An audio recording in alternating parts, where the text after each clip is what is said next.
Turagushimiye cyane wowe ufashe umwanya ugafungura iyi video, dusaba n'abatarakora subscribe kugira ngo ukore subscribe nonaha kugira ngo ukomeze kubona ibiganiro, amakuru ndetse na filime tugenda tukugezaho hano kuri T-Zone Media.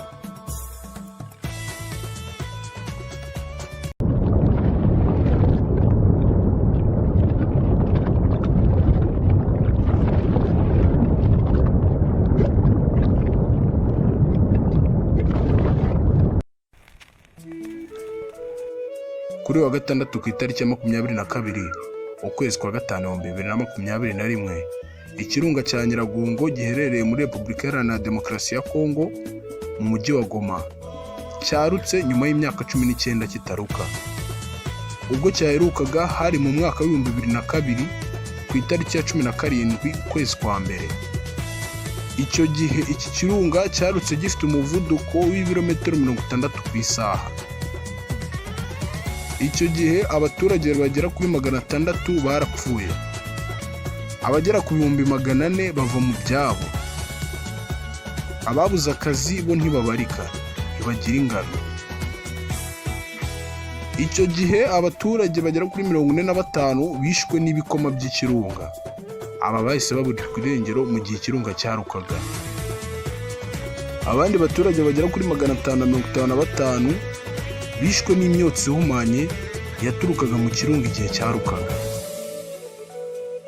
Icyo gihe ikibuga cy'indege cyo mu mujyi wa Goma giparikaho indege ntoya zizwi nka helicopter nacyo cyabigendeyemo. Kuri ubu iki kirunga cyarutse kuri uyu wa gatandatu mu masaha ya nijoro nacyo cyangije byinshi, gusa ntabwo cyahitanye abantu benshi nk'icya mbere. Kugeza ubu kimaze guhitana abantu 15, gusa imibare iracyakomeza kubarurwa. Iki kirunga nk'uko cyabigenje mu mwaka wa 2016 aho cyatanze ibimenyetso ko kigiye kuruka ndetse kikabikora mu gihe cy'amasegonda 85. Kuri wa gatanu nabwo iki kirunga cyabanje gutanga ibimenyetso aho cyatse umutuku ndetse kizana umuriro hejuru, abantu bagira ngo ni ibisanzwe. Kuri wa gatandatu nibwo cyaje kuruka. Murabibona ukuntu abaturage bari guhunga berekeza mu gihugu cy'u Rwanda. Bari abaturage benshi cyane ku mupaka, aho umupaka baje no kuwufungura kugira ngo babone ubuhungiro.